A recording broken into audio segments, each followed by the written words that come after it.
Boys, we're back again. This is going to be the best bets. Obviously, I've done the full card breakdown, but of course I need to do the best bets. This is what this channel's based on. So we are back at UFC 328, Strickland versus Chimaev, of course.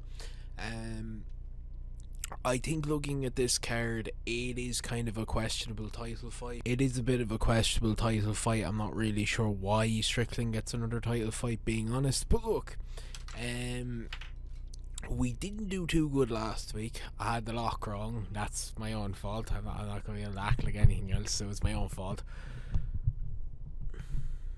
I had the lock wrong. I'm not going to act like it was anyone's fault but myself. I had everything wrong. I'll take full blame. Kevin Christian is absolute dog shit, and if he isn't released from the UFC, I'll be very surprised. We need to stop letting Contender Series guys into the UFC this quickly. They're fucking shit. Kevin Christian's awful. And yeah, I'm not going to waste too much time. Let's just get down to the lock of the week. Joel Alvarez! Yes, so this week's lock of the week is going to be Joel Alfamino Alvarez. Now look, Joel Alvarez has always been quite a high prospect for me. I think he's one of Europe's best. Without injuries, I think he probably would be basically top 5, maybe top 10 at this point, but injuries have killed him. He has obviously lost Arman Sarukian. He's won his last 4. He's against Yasmin Azmarat. I will move over and we will go into UFC stats, as I'm going to break this down and tie them more inside these videos. So of course, Joel Alvarez has a 7-minute and 52-second 3:14 for Yasmin Azmarat, 6'3" versus 6 foot, 2-inch reach advantage. This is obviously only from one UFC fight, so I can't really say, 4.6 because he submitted Neil Magny, submitted Unk.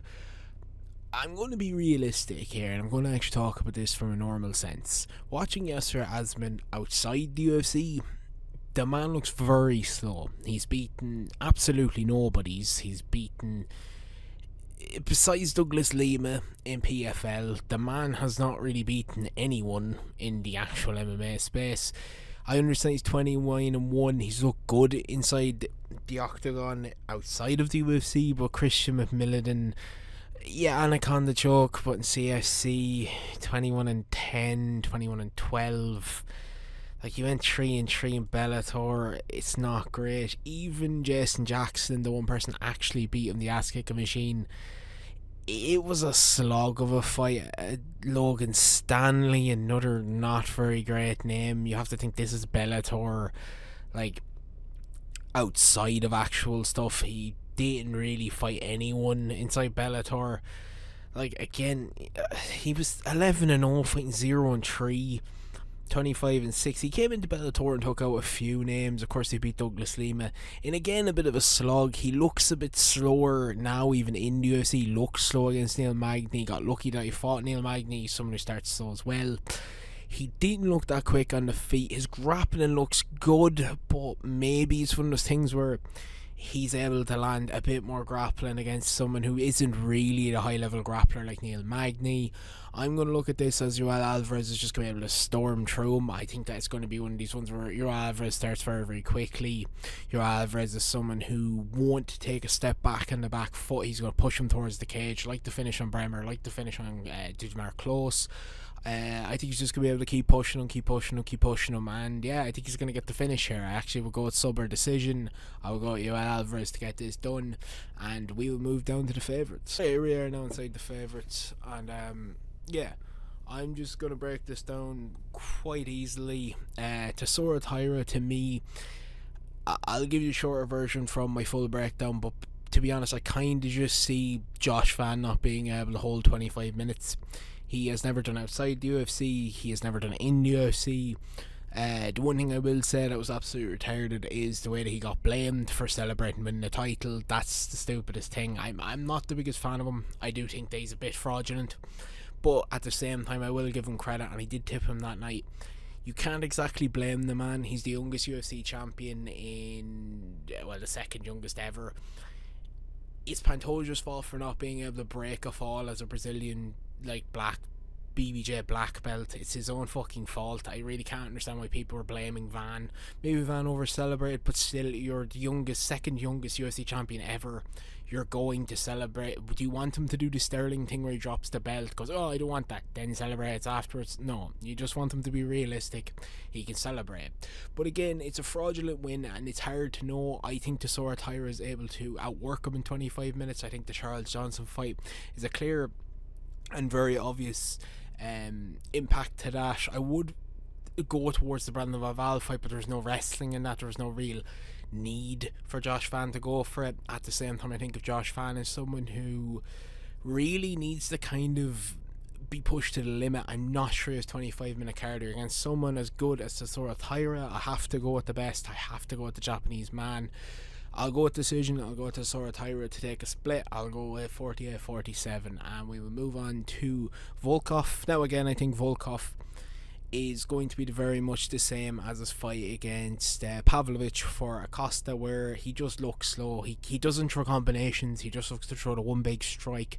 I think I think Volkov's able to keep him on the distance. I think he's able to hit him with straights and jabs, keep him at the range that he wants to hit this fight into. If it hits the mat, which I think Volkov will probably try to grapple, because Acosta doesn't have really any grappling, for being realistic. He hasn't really fought anyone in his recent wins. It's Derek Lewis, which, to be fair, that looked like a completely washed Derek Lewis.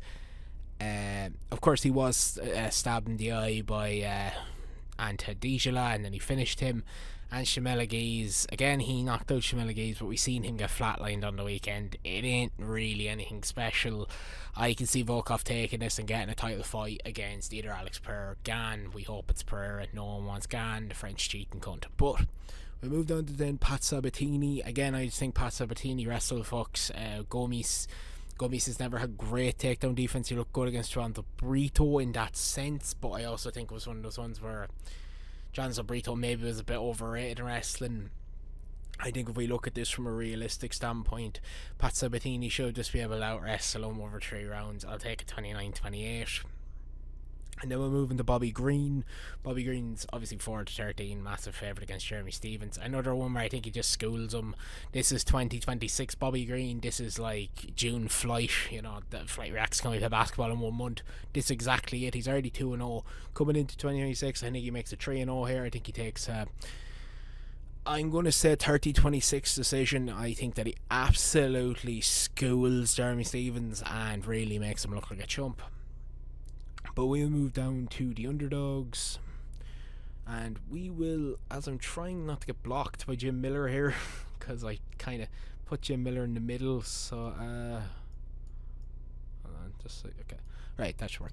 Right, okay, we will start with Joaquin Buckley. Yeah, I think, to be fair, Sean Brady, and looking at it, I think Sean Brady has just beaten a lot of unks. None of his real wins have actually aged well. They look kind of worse when you look at it in a close way. Now, again, nobody was going to beat Michael Morales. He's a fucking killer. Like, you have to be realistic. But when you look at it from a realistic standpoint, Leon Edwards, he struggled. He kind of tried to wrestle maybe a bit too much against Leon Edwards. He still has no hand game at all. Gilbert Burns is done. Gastelum. They're just 3 wins that, in hindsight, at the time they were great, but in hindsight and looking back, they really haven't shaped up well. He still has no boxing. He still has no genuine striking in MMA at all. It's just one of the things where he wrestle fucks you. To me, I know Joaquin Buckley wasn't great in the Kamaru Usman fight to actually stop takedowns. He kind of got taken down at will. But again, that's the boogeyman. I think Buckley definitely looked a lot better in round 1 and 2. He just started to get his gas tank zapped. In a 15-minute affair, I will go with Buckley here because I think he is the more fresher guy between Brady. I think Brady could easily get caught like he did in the Michael Morales fight, and he isn't a very, very good actual defensive person when he gets caught. You can see it in the Boel Muhammad loss. Once you actually catch him, he will just shell up. He will just try and frantically shoot, and I think Buckley obviously has the IQ to be able to get out of these, keep him on the fence, and be able to finish this fight. So we will go with Buckley. Next we'll go down to Tuntun Sahor over here by decision at 2-1. I'll switch over and show this in UFC stats because it might sound like a bit of a crazy thing, because you know what, I have called Jorian Santos absolute dog shit, but At the same time, Jerry Santos hasn't actually been knocked out in the UFC, nor has he been finished. He has gone to a few good fights. He definitely has some striking wars with people, and he lands a takedown against Ozzy Diaz. But at the same time, I can just see Tonton Sahora being able to just outwork him, because to be honest, Jerry Santos is shit, and I have to be honest here. It's another one of those Contender Series guys that's useless, that realistically does not deserve to be in the UFC. And I think Tonton Sahora is good enough to be able to take him down, just control him. I don't think he's going to be able to finish Santos because his head's like a cinder block. It's one of those things where it's just the man, he has an unbelievable chin. I don't think he's ever been finished in his MMA career. He has not, and I don't think this is going to be broken by Tonton Sahora. I think he will just be able to basically hit that cinder block of a head for 15 minutes, take a decision at 2-1. I ain't going to say no. We will switch back now and go Jim Miller. I should probably talk about Jim Miller. Jim Miller's fighting Jared Gordon at 5-2. To be honest, I just think Jim Miller realistically should be able to hold his own here. Jared Gordon's biggest win is against Paddy Pimblett, and I know people say he didn't beat him, but he should have. That was a clear robbery decision. Jared Gordon has... Let me go over to the stats. Jared Gordon has a 10 minutes inside the UFC octagon. Jim Miller's taller than him. He lands 5 strikes per minute but takes 4.1.